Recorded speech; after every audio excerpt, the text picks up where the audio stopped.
Awesome. It is cool to be here with you guys today.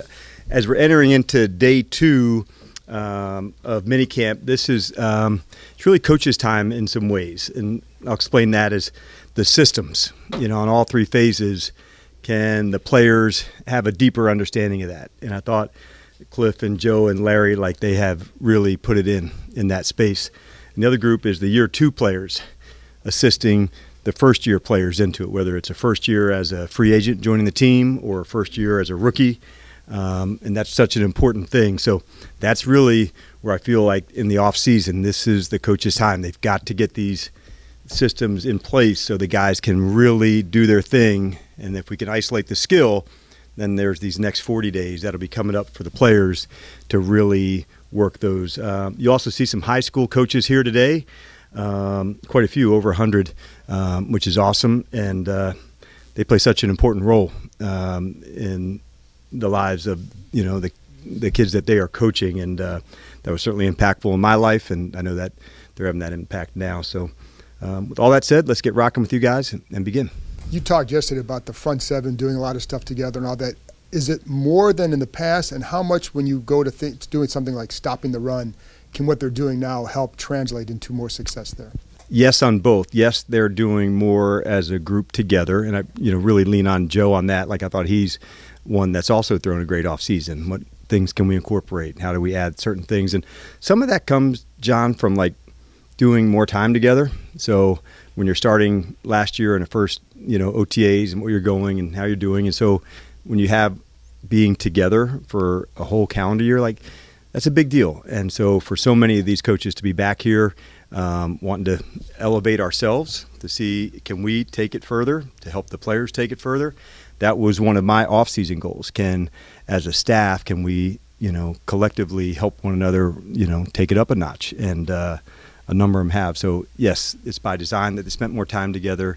And, yes, usually the things that you emphasize during that time, you get to see it come to fruition. And you have several guys for sure, in key years in their contracts. How much do you like having guys like that where it's hey, a guy like Debo, whatever, they've got to go out and produce if they want to get something beyond that? Is that a good thing for a team? To me, everything's custom. And sometimes having the security can be just the thing the person needs. Sometimes it's the carrot, can be just something that they need. So I think it's just customized to where we're at. The fun part about our group is that they're really connected and stay tight together. And so there's so much fun knowing that the better we play, more opportunities are for everyone. And so they have a very good understanding of that. Dan, you guys obviously kept David Blau for some interest outside. When you have this situation where the young guy and he's learning, does he get more responsibilities, or do you change what he's is, or is it just, hey, keep doing what you're doing and improve on that? Yeah, no, we changed some responsibilities, and the purpose behind that, Ben, was to get more development chances. And so, he spoke in front of the team today. So that's one of those things of what are the more responsibilities that are going in. We, did a presentation on the ball, and so it was good to see Tom Donatel and him, in conjunction presented today. So yes, there's more responsibility, and with that is also hey, we care about your development as a coach, and we're going to work really hard to help develop you, much like we are, with the players. And so that was by design. And obviously, building the rapport with the players, the culture, this has obviously been a huge deal for you over the last since you got here. How much time do you spend in the offseason thinking, okay, now what? How do I change it up? What's fresh? What do I say? How much time do you do that? Are there some things that you have already done that have been different? Some things are different. Sometimes as a coach, you also need to remind yourself, you don't have to say this differently. Repetition doesn't spoil the prayer. You can sometimes say the same thing about the ball or tackling, and those are things that I don't have to have a new way to say that. What's nice, Ben, here is seeing the other leaders develop here, and so that's to me where I take great pride in, to see other players into this spot where they're elevating one another. And if it only had to come from me, I think you're right, where you would have to really think, how do I say this different? But when it's also coming from the next person, they'll say it in their own way. So message isn't just what we say. It's also like how we live and how we act and how we treat one another. And so the messaging is really how we live. And we show examples. But there's some things that we highlight that are like all the time things. And a lot of them are the skill work at practice. And we work tackling a lot and breaking tackles and leverage and disguises on defense and tempo on offense. And so those things, I don't need to say it in a different way, but I want to make sure it's always emphasized. I think there's quite a few, and it'll be the easy ones where, some guys who've already had leadership things like a Marcus. But who also it's Percy. I see it in some of the second-year players, that we were talking about yesterday. I felt it in Jordan McGee in terms of the way that he's put in so much work. Ben Sinnott is one I thought had just a fantastic off-season. And I'm seeing that come to fruition in this time frame that he's been going. So seeing different guys into different spaces, it's been good, but there's quite a few actually that and it's not all in the same way. Like sometimes it might be out on the field, somebody else might be in the meeting room, somebody else might be down in the weight room and with the guys in their training. So different voices and some new players that's made an impact on me. Dietrich Wise and Jonathan Jones, just such a good standard about how they do things. So it's cool, to find different guys. Hey, you guys gave Jeremy Reaves another year. What has he meant to this team, both on special teams and defense, and how have you seen him grow in your year or so with him? Yeah, that honestly makes me smile. This is a true commander, one of our heavy hitters, and like an absolute all-around BMF, like in every way. It's no surprise he was elected one of the captains, when the postseason began. But he affects all sides of the ball, and that's kind of the best part about our team. It's not like, hey, I'm just over here with the defense or just on the special teams. Like, we're one team, and I love that. And Jeremy represents that about as strongly as anybody could.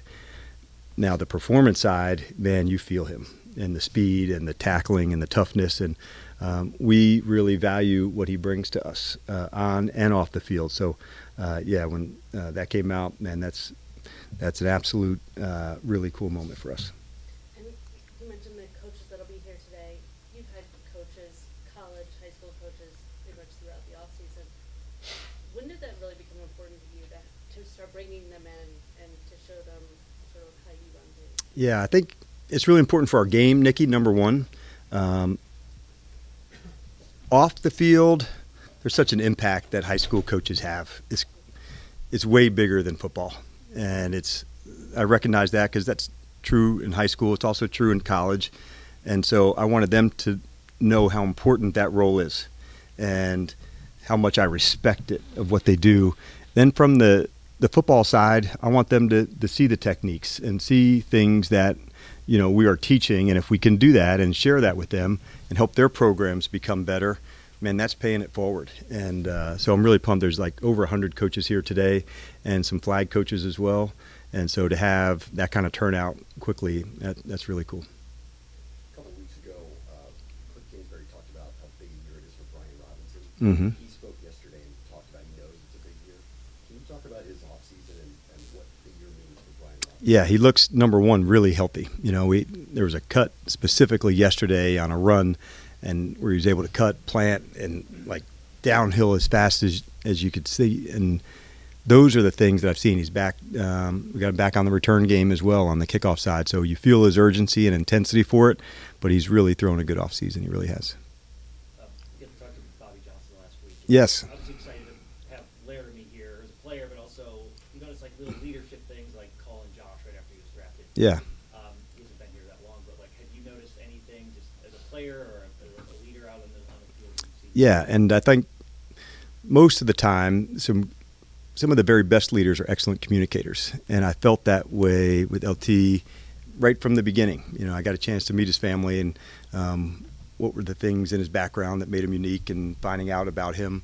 Then also on the football side, what are the things that, he's excellent at, what are the things he wants to work on. And so as he goes through an off season, there's like such a specific plan for this is what I want to do during this time to get ready.